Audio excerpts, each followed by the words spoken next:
العليم من الشيطان الرجيم. بسم الله الرحمن الرحيم. السلام عليكم ورحمة الله وبركاته. الحمد لله الذي هدانا لهذا وما كنا لنهتدي لولا أن هدانا الله. أشهد أن لا إله إلا الله وحده لا شريك له وأشهد أن محمدا عبده ورسوله. اللهم صل وسلم وبارك على سيدنا محمد وعلى آله وصحبه أجمعين وبعد. قال المصنف رحمه الله تعالى ونفعنا الله به وبعلومه في الدارين آمين. Telah berkata Imam Al-Allamah Syekh Abdul Qadir Al-Jilani, semoga Allah Ta'ala merahmatinya dan kita mendapat manfaat serta barakah ilmunya. Orang mukmin sepatutnya keluar dari kebiasaannya menuju kepada Tuhannya. Sementara dia dalam perjalanan itu tiba-tiba dia disengkang oleh beberapa bahaya dan bencana perjalanannya itu pada dirinya dan hartanya. Ketika itu hendaklah dia kembali kepada dirinya, memeriksa dosa-dosa yang telah dilakukan dan kurang sopan yang telah diamalkan. Barangkali ada hukum syariat yang telah dilanggarnya, maka jangan dia meminta bantuan dengan doa atau kepada Tuhannya. Tetapi hendaklah dia menyebut dosa-dosanya dahulu dan kembali mencela dirinya kerana membuat dosa-dosa itu. Bila sudah selesai semua itu, barulah dia kembali kepada takdir ilahi dan menyerahkan semua perkara itu pada Tuhan melalui hatinya. Ketika dia dalam keadaan serupa itu, akan terbuka pintu. Siapa yang bertakwa kepada Allah, akan dijadikan baginya jalan keluar. Surah At-Talaq ayat kedua. Allah telah membalanya untuk melihat betapa dia bertindak. Allah Ta'ala berfirman, وَبَلَوْنَا بِالْحَسَنَاتِ وَالسَّيِّئَاتِ. Dan kami membala mereka dengan kebaikan dan keburukan. Suratul A'raf ayat 168. Muslimin dan muslimat sedang penonton yang dirahmati Allah sekalian.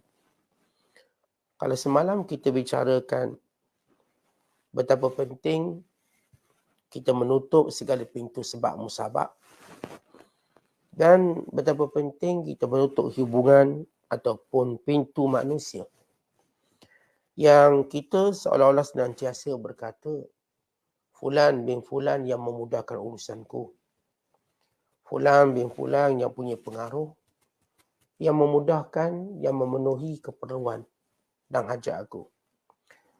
Bila benar-benar kita nak berjalan menuju Allah Subhanahu Wa Taala, bila kita nak benar-benar mencari hakikat hidup ini supaya kita dapat menikmati kebahagiaan sebenar dunia dan akhirat, maka kita kena keluar daripada kebiasaan kita. Apa dia kebiasaan manusia? Kebiasaannya ialah ikut syahwat. Apa dia kebiasaan manusia? Kebiasaan dia ialah dia rasa apa yang dibuat itu adalah betul. Apa kebiasaan manusia? Kebiasaan manusia dia nak dapat macam orang dapat. Apa dia kebiasaan manusia? Kebiasaan manusia bahawa dia nak sesuatu yang mudah. Dia tak nak yang susah. Dan apa kebiasaan manusia? Kebiasaan manusia yang paling bahaya sekali, dia menjauhkan diri daripada Allah. Dia dekat dengan orang tapi jauh dengan Allah. Maka kita nak buang kebiasaan ini, kerana kebiasaan ini sebenarnya boleh memusnahkan kita. Boleh menghilangkan kebahagiaan yang kita nak cari. Sebab kita dah tengok ramai orang, dia ikut kebiasaan. Orang kaya dia nak kaya. Orang glamour dia nak glamour. Orang ada laki dia nak laki. Orang ada bini dia nak bini. Orang ada tu dia nak benda tu. Maka dia pun tak dapat. dia melalui jalan tersumbat yang sama. Masalah, tekanan, bala, musibah. Maka kita nak biar perjalanan hidup kita di sebalik apa yang kita nak tadi sentiasa berada dalam rahmat Allah, kasih sayang, penjagaan Allah Ta'ala. Bila mana Allah Ta'ala janji pada orang beriman dengan syurga, sebenarnya syurga yang Allah sediakan ialah tempat yang penuh dengan rahmat. Yang manusia bila bergembira, makan, minum, tidak pernah lalai daripada Allah. Itulah syurga, hakikat syurga. Walaupun di dunia ini, kadang-kadang kita baru senang sikit, lalainya banyak. Kadang-kadang kita lebih sikit, sombongnya bukan main. Kadang-kadang kita baru ada sikit, rasa macam ada segala-galanya. Maka, kita nak buang yang kita sebut tadi kebiasaan, untuk kita mula mendekatkan diri pada Allah. Jalan ni, jalan menuju Allah ini, jalan mengenal Allah ini, jalan kembali pada Allah ini jalan sebenar. Namun ketika mana kita nak kembali pada jalan Allah, kita rasa macam ada halangan. Kita rasa macam ada kesukaran, kita rasa macam ada masalah kita untuk istiqamah. Kadang kita kata saya tahun ni, azam saya start tahun 2023, mulai hari ni. Kalau hari ni hari Sabtu, dia kata hari ni lah hari ni. Minggu pertama tahun baru ni, maka saya nak jadi orang baik, pergi masjid, pergi surau. Saya nak jadi suami yang soleh. Saya nak jadi isteri misaliyah. Saya nak jadi ibu misaliyah, ayah misali. Segala keazaman yang menunjukkan kita nak baik. Sebab manusia ni bila nak baik, dia akan pilihkan dirinya dengan Allah. Kalau dia nak jahat, dia tak akan hubung diri dengan Allah. Jadi saya nak jadi suami baik. Maka maksudnya dia akan mula patuh perintah Allah. Suami yang baik tak mungkin jadi tanpa mematuhi perintah Allah. Dia nak jadi peniaga yang baik. Maka peniaga baik maksud peniaga yang jaga perintah Allah dulu. Maka dia akan baik dengan pelanggan-pelanggannya. Namun dalam perjalanan kita nampak macam ada sekatan, macam payah. Tubuh payah bangun. Padahal kita dah nak jadi baik ni. Kita kadang-kadang nak pergi masjid pun. Macam orang masjid tak tegur kita. Padahal kita azam baru. Nampak sambutannya dingin untuk kita berubah. Atau kita sendiri pun rasa macam kita dah keluar daripada kebiasaan, macam tak seronok pula. Biasa seronok hidup. Tapi bila mula nak dekat, mula-mula je rasa seronok. Lepas tu macam ada sesuatu. Maka apa yang patut kita buat? Ini yang disebut oleh Syekh Abdul Qadir. Yang patut kita buat ketika itu ialah cek balik dosa kita. Kenapa yang berlaku? Sebagaimana kata Allah. Wa ma asabakum min musibatin fabima kasabat aydikum wa ya'fu an katsir. Apa yang berlaku pada diri kamu itu disebab kesan dosa-dosa kamu. Itu pun Allah Ta'ala dah maafkan banyak. Kalau ikutnya tuan-tuan, satu kesan dosa kita, teruk kita kena ni. Tapi Allah dah kurangkan kesannya. Kalau setiap satu dosa kita buat, katakan kesannya 100%. Allah beri 1% je. Atau mungkin 10%. Namun ia cukup untuk menjadikan kita hilang arah dalam hidup. Menjadikan kita rasa kehidupan ini macam tak ada makna. Jadi kalau saya katakan tadi, kita nak kembali pada Allah, nak dekat pada Allah, tapi jalannya seperti macam agak sukar sikit, berliku sikit. Apa patut kita buat? Cek dosa kita. Mesti kita cek. Bukan sekadar kita cek dosa kita, bukan kita mengaku dosa kita. Mengaku di hadapan Allah. Tuan-tuan, bila kita baca kisah Nabi Allah Adam AS. Waktu diturun ke bumi, penuh dengan kesedihan. Mengingatkan murka Allah padanya. Mengingatkan diturunkan dari syurga. Mengingatkan dia berada pada satu tempat, dia tak tahu bagaimana kesudahnya.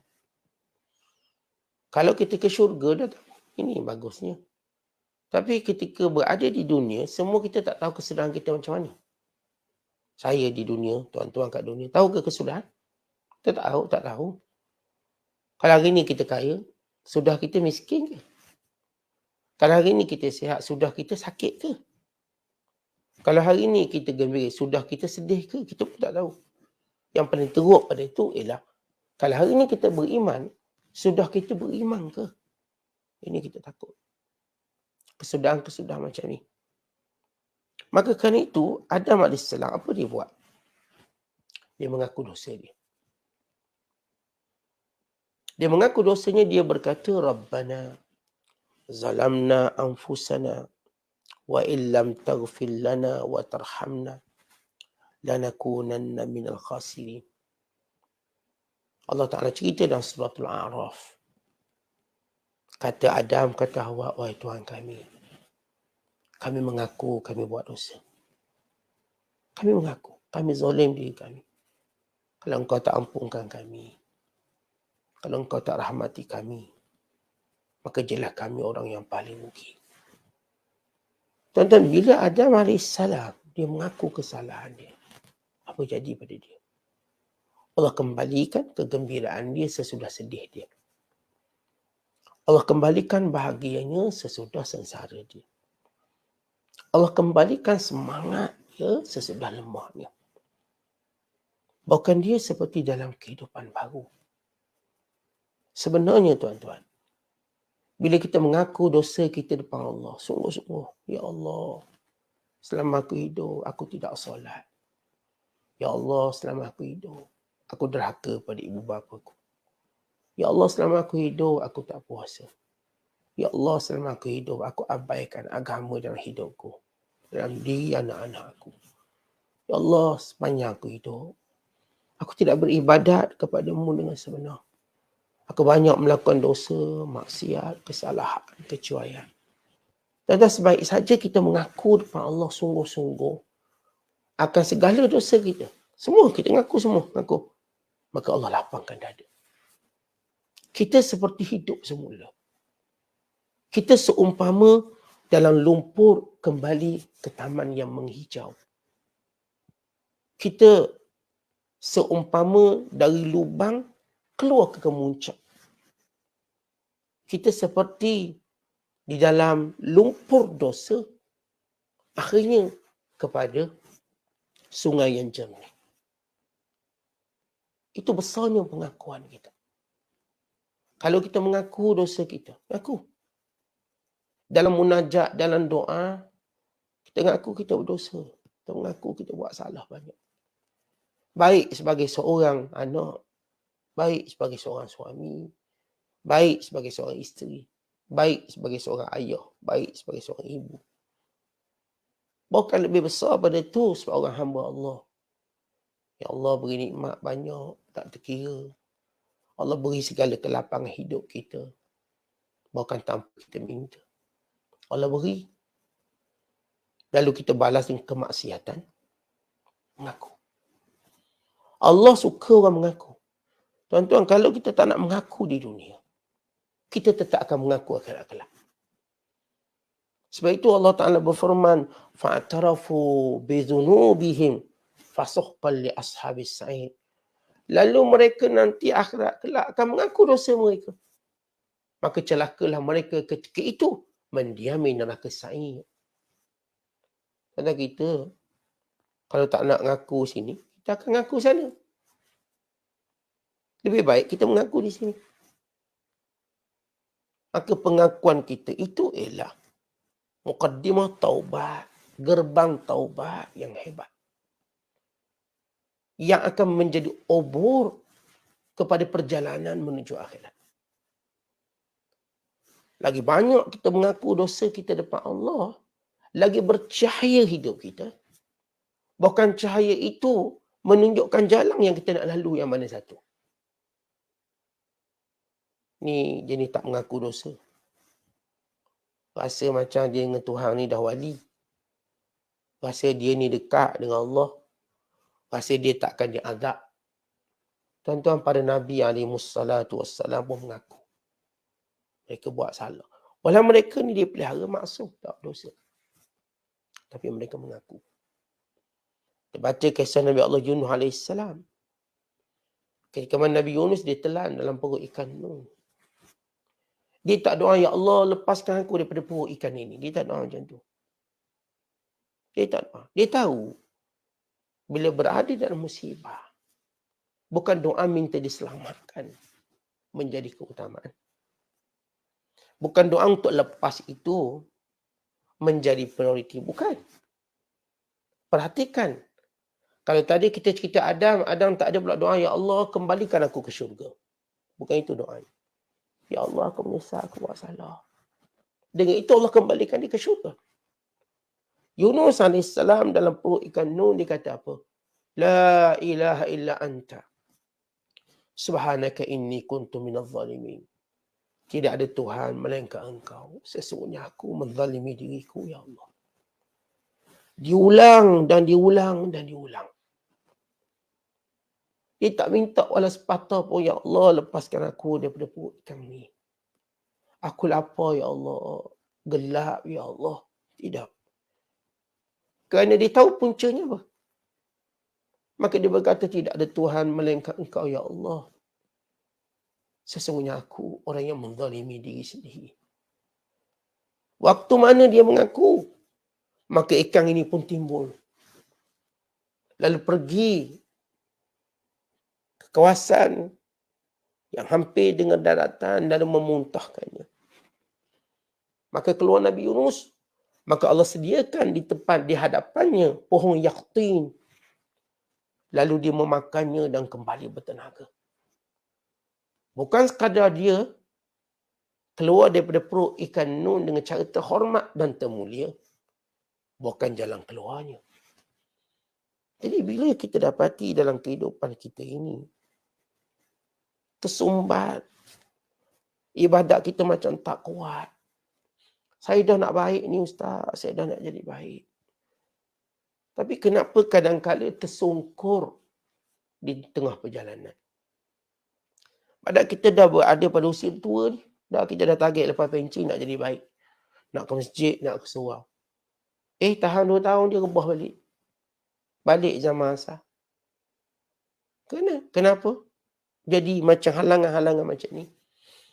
Saya dah bersungguh baca Quran. Lepas 2 bulan, Allah tak semangat balik baca Quran. Saya dah bersungguh ni Ustaz, ikut kuliah Ustaz. Lepas 2 tahun, 3 tahun. Kembali suang-suang kuku. Dah kembali zaman asal. Kenapa jadi macam tu? Sebab kita tak mengaku dosa kita dengan sungguh. Tuan-tuan kita jumpa doktor. Kalau tak mengaku sakit kat mana, doktor nak rawat apa? Duduk senyap depan muka doktor. Kalau kita betul nak sembuh, duduk je depan doktor, doktor tak tanya pun. Depan doktor, saya 2 malam tak tidur. Nak bernafas pun payah. Sakit dada, sakit belakang. Saya. Doktor terus beri ubat dia. Sebab itu tuan-tuan, pengakuan kita pada dosa ini telah ditunjukkan oleh semua para Nabi alaihissalatu wassalam. Bahkan ketika mana Balqis hidup mewah, tak pernah fikir sembah Tuhan. Sehingga dia mendapat warkah daripada Nabi Allah Sulaiman. Bermula turning point dia. Tahawul dia. Perubahan. Ketika mana Balqis berubah, apa dia cakap? Waktu Sulaiman mengajak dia beriman. Apa dia kata? Sehingga Allah mengangkat Balqis ini. Allah Ta'ala berfirman. Kalau kita baca dalam Al-Quran surah An-Naml ayat 44. Kata Balqis, qalat Rabbi inni zalamtu nafsi.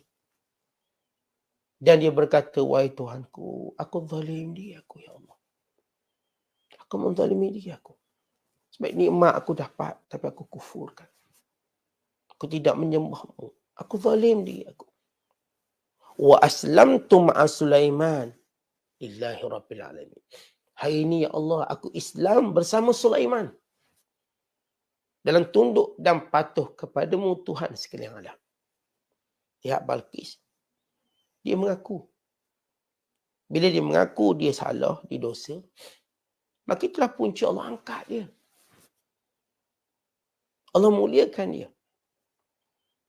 Bila Abu Bakar radhiyallahu ta'ala anhu tanya pada Nabi SAW satu doa untuk dia beramal dalam solat. Kita tahu dalam solat, bila mana kita berdoa mustajab. Khususnya ketika mana sujud satu. Dan ketika tamat tahiyat. Ini waktu mustajab. Yang tidak syak lagi. Maka Bakar dia minta daripada Nabi SAW satu doa. Yang dia kata, ya Rasulullah, alimni doa. Adu'u bihi fi salati. Ajar saya satu doa. Saya nak berdoa dalam solat.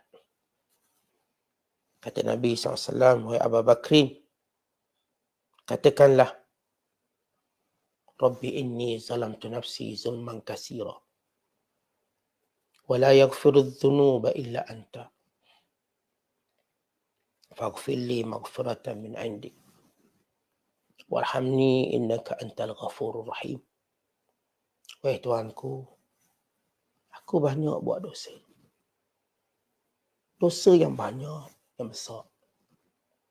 Kalau engkau tidak mengampuni aku. Aku mengetahui tiada boleh mengampunkan dosa melainkan engkau, ya Allah. Maka ampunkan dosa aku dengan rahmat di sisimu, ya Allah. Engkau pengampun, engkau penyayang. Lihat apa yang Rasulullah ajar pada Abu Bakar Siddiq. Mengaku. Tuan-tuan, kita kata mengaku di sini, kita akan mengaku di sana. Mengaku di sana tak ada faedah. Mengaku di sini. Kita bukan nak mengaku di media sosial. Itu bukan tempatnya. Kita bukan juga nak mengaku depan orang. Buat sidang khabar. Allah Maha Pengasih. Allah suruh kita jaga maruah kita. Kerana mengaku depan orang ni tak beri apa-apa faedah. Melainkan kita dimalukan. Mengaku di media sosial. Melainkan kita mengaibkan diri. Tapi Allah suruh kita mengaku depan dia. Kalau kita benar mengaku depan Allah, tuan-tuan, doa kita terasa seperti suatu suara yang benar-benar membina semangat kita. Benar-benar akan membakar segala dosa kita. Kalimah pengakuan itu benar-benar akan mengubah kita. Benar-benar akan memberi kekuatan baru. Bukan kehidupan baru, kata ulama. Bila mana kita mengaku, tuan-tuan sekalian, maka kita akan ditolong oleh Allah dengan pertolongan yang lebih banyak. Betapa ramai berapa orang di kalangan kita, ataupun bila kita mengaku kita buat dosa depan Allah. Kita buat dosa duk senyap macam tu. Orang kat tangan, ya Allah, hari ini ya Allah cuainya aku, lalainya aku. Mata yang kau berikan ni, aku melihat ke yang kau larang. Telinga yang kau berikan pada aku dengar umpatan dan kejian. Ya Allah, nikmat yang aku dapat, kurang syukur aku. Ya Allah, ya Tuhanku, masa yang kau berikan aku sia-siakan. Ya Allah, ya Tuhanku, harta yang kau berikan, aku tidak gunakan dengan cara yang kau suruh dan perintahkan. Ya Allah, ampunkan kecuaianku. Ampunkan kebodohanku. Ya Allah, ampunkan kelalaian aku. Ya Allah, aku mengaku aku dosa banyak. Ya Allah, aku mengaku aku bukan hamba yang baik. Kau tidakkan rahmat-Mu, ya Allah, nescaya aku akan binasa. Tuan-tuan kita, Rasulullah ajar kita satu zikir yang dinamakan sebagai Sayyidul Istighfar. Penghulu segala istighfar. Yang Rasulullah SAW kata, siapa yang mengucapkannya waktu pagi dengan penuh yakin, kalau dia mati masuk syurga. Dan kalau diucapkan waktu petang dengan yakin, maka dia, kalau dia mati masuk syurga. Apa dia? Dan ini disebut Sayyidul Istighfar yang kita ulang. Allahumma anta rabbi, la ilaha illa anta khalaqtani. Wa ana abduka wa ana ala ahdika wa wa'dika mastata'tu.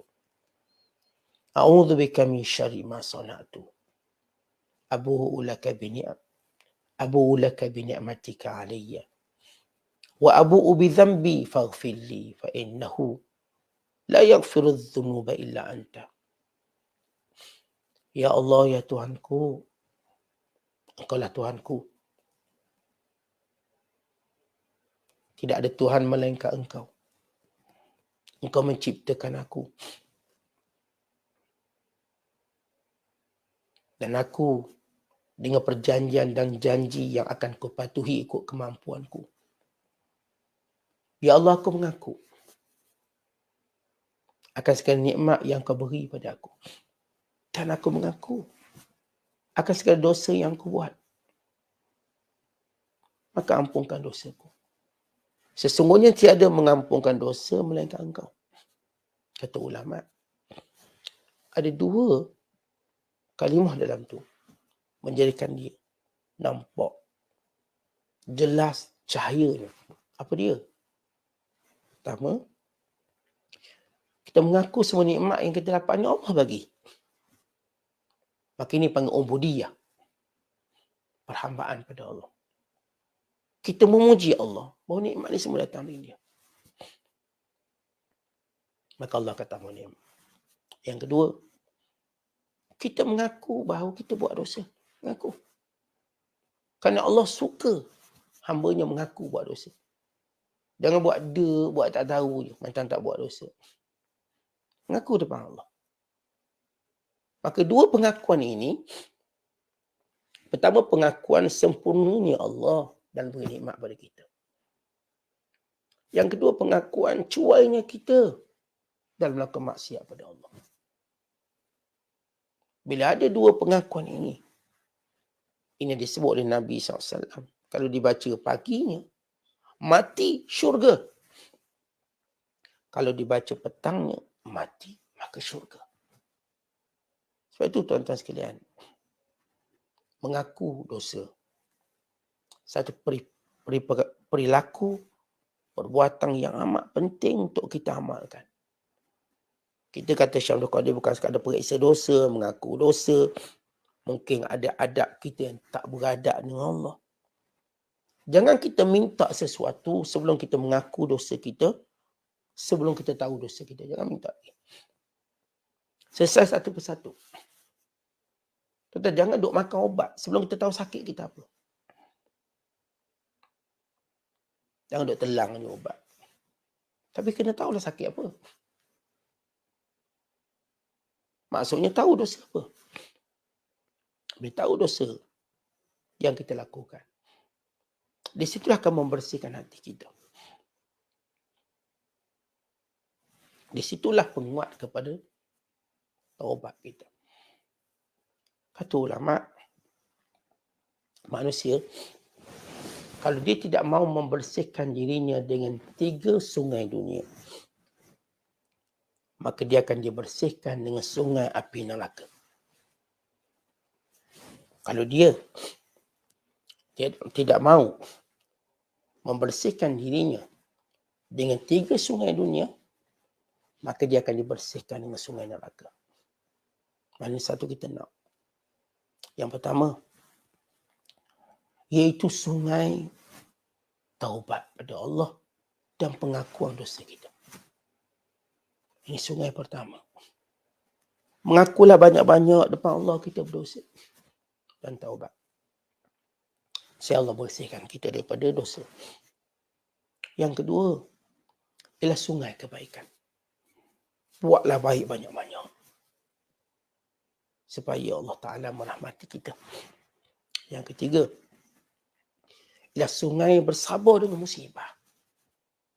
Sabarlah apa pun musibah. Kerana ia penebus dosa. Jangan duk mengengek, jangan duk mengeluh dengan musibah. Katakan pada musibah itu, kau telah membersihkan dosaku. Engkau datang untuk membersihkan diriku. Bukan engkau datang untuk menyusahkan aku. Jangan menganggap sesekali musibah itu datang nak nyusahkan kita. Tidak. Dia nak bersihkan kita atas apa yang kita lakukan. Jangan tuan-tuan duk panjang mengeluh dengan musibah. Orang duk kata saya begitu, begini. Orang fitnah saya. Jahatnya mulut orang tu. Ustaz, kita cakap dengan ustaz kita lah. Saya ni ustaz asyik sakit, tak baik-baik ni. Bulang dah ni. Tahu dah ni nak buat apa. Ustaz saya ni, orang asyik tak nak tolong saya je walaupun saya susah. Tuan-tuan, musibah. Lihat musibah dengan pandangan yang positif. Dia datang membersihkan dosa. Tadi Syam juga dia dah jawab. Tuan-tuan, bila kita dalam keadaan susah, jangan minta keluar dulu. Kerana apa yang berlaku tadi sebagai muhasabah. Apa yang patut kita buat? Cek dosa, kemudian mengaku dosa. Kalau para Nabi tak berdosa pun mengaku dosa. Walau mereka ni maksum. Sementara kita ni, tuan-tuan sekalian.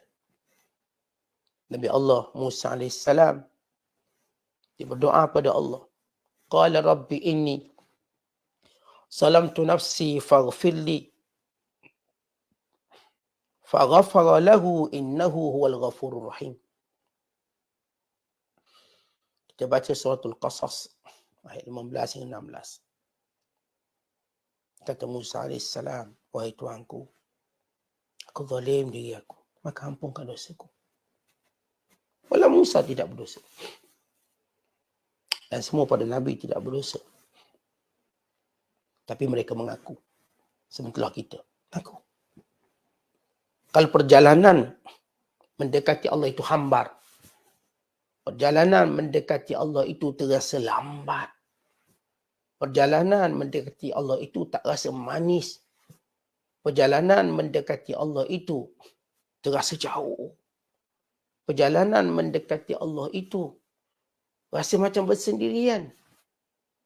Perjalanan dalam mendekati Allah itu rasa satu kesedihan.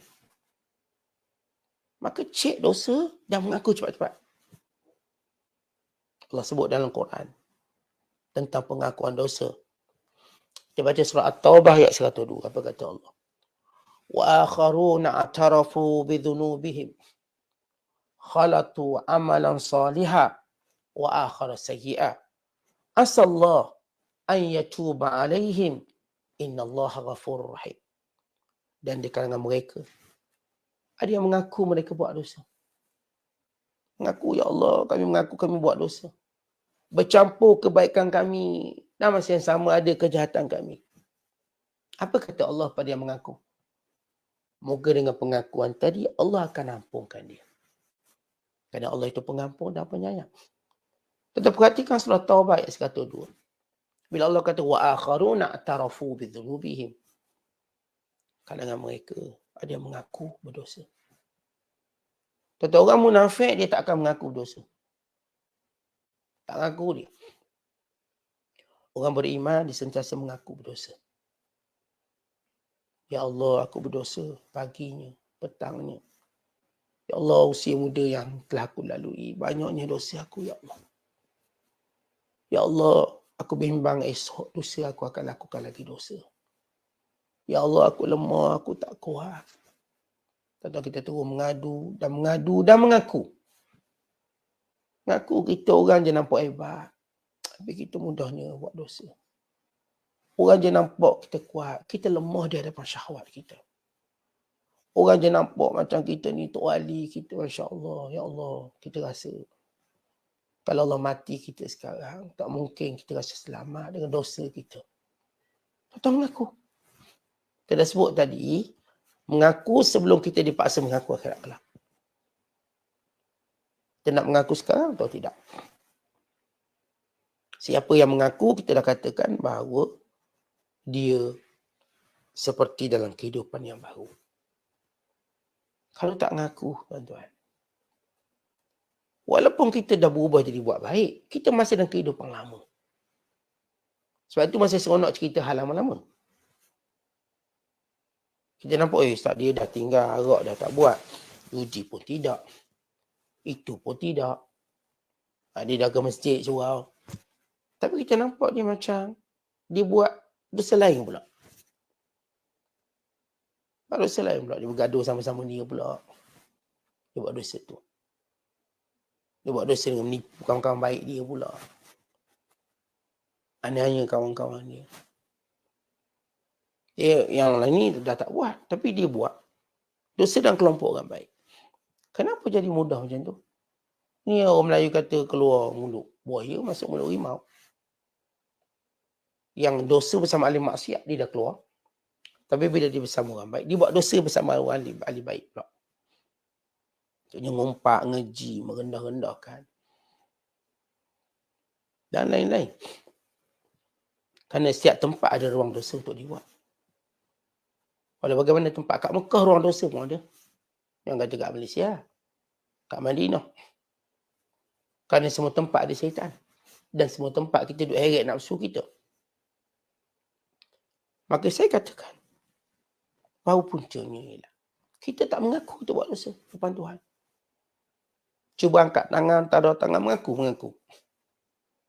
Kita isteri mengaku, memang kita tak, bukan isteri soleh. Mengakulah. Kita bukan suruh mengaku depan suami, mengaku depan Allah. Kita suami, kita tak jalankan tukar yang baik. Mengaku. Kita dalam sembahyang, kita tak sembahyang dengan betul. Mengaku. Ya Allah, cuainya aku dalam sembahyang. Ketika aku angkat takbir, seluruh dunia datang. Seluruh ingatan dunia datang. Tapi ingatan padamu, Ya Allah, seperti aku kehilangan. Mungkin kerana dosa yang banyak. Sehingga hilang kekhusyukan dalam ibadat aku dalam solat. Kau ampunkan aku, Ya Allah. Itu Masya Allah pergi umrah tiap tahun pergi umrah. Tapi tak habis rasa ketakutan pada Allah. Cuma rasa bangga kerana kita pergi umrah. Kita pergi Mekah. Doa pada Allah, Ya Allah, dalam umrah aku, cuainya aku, kurang adabku, Ya Allah. Yalah, tengah umrah, tengah tawar, jawab telefon. Tengah sa'i pun tak betul-betul. Makin ni kurang adab kita dengan Allah. Mungkin. Tentang, saya kata bukan kita nak cakap dengan orang. Kita nak cakap dengan Tuhan. Hari ni masalahnya, kita terlalu jujur dengan orang kita maksiat kita. Tapi kita tak jujur dengan Tuhan dan cerita kesalahan. Dengan orang cerita, hari dulu begini. Dengan Tuhan dia tak cerita. Sebab itu dia makin terdedah keaiban dia.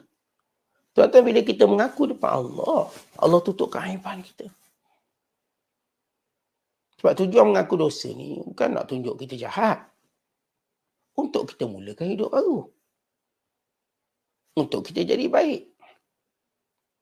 Sebab tu kata Syekh Abdul Qadir, cek dosa, ngaku dosa dan cela diri sendiri kenapa kita buat dosa. Dan lepas tu buat apa, tuan-tuan? Lepas tu redalah dengan apa pun berlaku pada kita. Tiba-tiba misal kata. Kita pun, bisnes pun jatuh. Contohlah.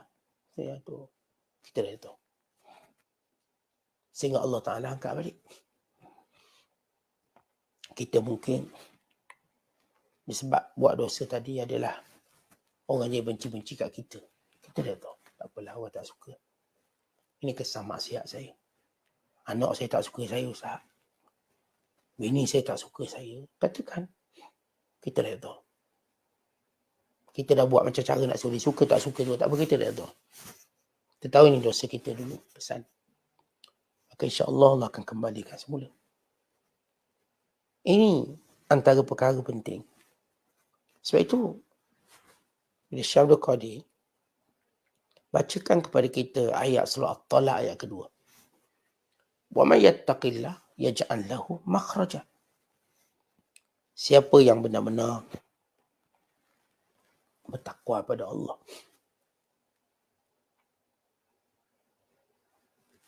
maka dijadikan baginya jalan keluar. Dia akan nampak jalan keluarnya. Dan dia akan nampak dalam kehidupannya itu ialah ujian.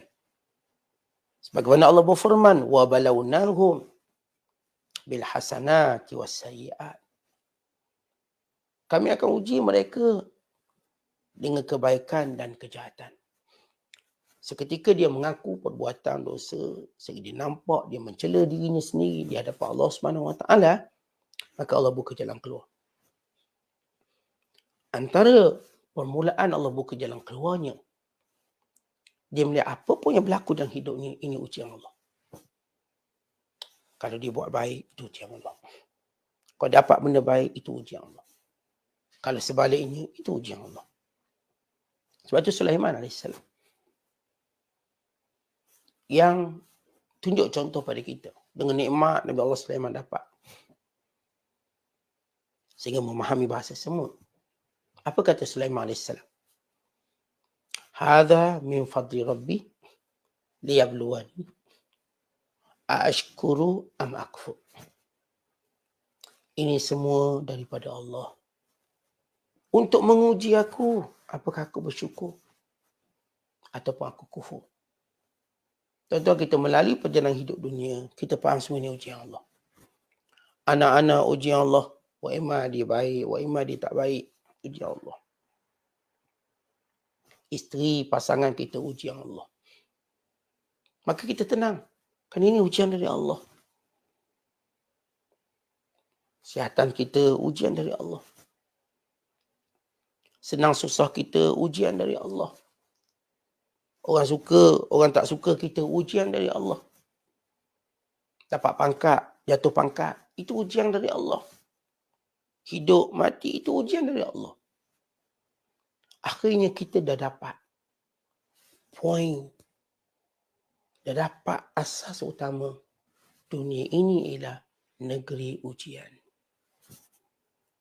Maka bila dia negeri ujian, apa kata Allah? Liyabluwakum ayyukum ahsanu amala. Ujian ini untuk menjelmakan siapa yang paling baik amalannya. Maka bila kita faham ujian Allah, maka tunjukkan amalan yang Allah perintahkan. Waktu dapat nikmat, maka tunjukkan syukur. Waktu mendapat ujian, tunjukkan sabar dan redha. Itu cara kita hidup. Syukur, sabar dan redha. Kita kata kita syukur, sabar dan redha. Dan semua hal. Saya dapat nikmat ini, saya syukur. Saya tak dapat, saya sabar. Dan saya redha. Maka itulah natijah daripada kita mengaku dosa kita, sehingga menjadikan kita sentiasa beristighfar pada Allah. Sebab itu tuan-tuan, ada zikir yang kita tak boleh tinggal ialah istighfar. Astaghfirullahalazim, astaghfirullahalazim. Jangan tinggal. Dan hadis Nabi kata apa? Tuba liman wajada fi sahifatihi istighfaran katsira. Untunglah orang yang nanti akhirat kelak, waktu mana membuka catatannya, yang paling banyak di dalamnya ialah kalimah istighfar. Untung dia. Kalau hari ni kita rasa untunglah kita ada Facebook ni like banyak, macam untung je. Orang share banyak, kita rasa macam untung ni. Kalau tak untung pun, syok sendirilah. Ramai follower itu, syok sendiri. Yang lebih untung pada tu tuan-tuan, pada buku catatan kita banyak kalimah istighfar. Sebab tadi duk ngaku, bila ngaku, apa natijahnya? Kita akan istighfar banyak. Kita tak mungkin cukup 1, 2, 3. Tak mungkin cukup istighfar pagi, bawa sampai ke petang. Tak mungkin. Pagi, petang, tengah hari. menjadikan kita sebut astagfirullah, astagfirullah.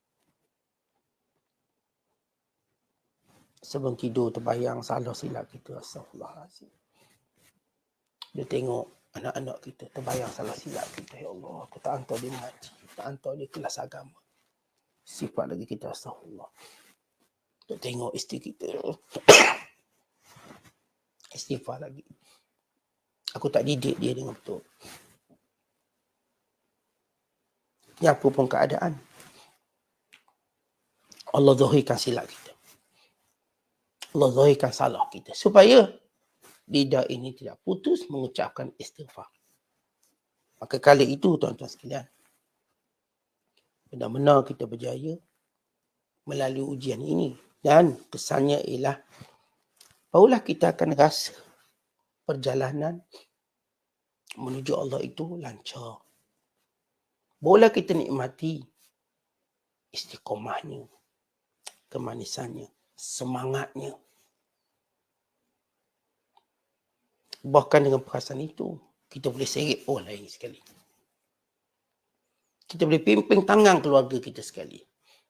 Boleh pimpin orang-orang kita sayang sekali. Itulah dia pengakuan terhadap dosa yang menjadi suatu kemestian untuk jadi amalan kita, tak kira pagi, petang, ataupun malam. Moga-moga Allah Ta'ala sentiasa membuka ilham ini kepada kita. Moga-moga Allah mudahkan jalan kita sehingga kita bertemu dengan Allah dan keadaan mendapat pengampunan dan redha-Nya. Wallahu a'la wa a'lam bis-shawab. Assalamualaikum warahmatullahi wabarakatuh.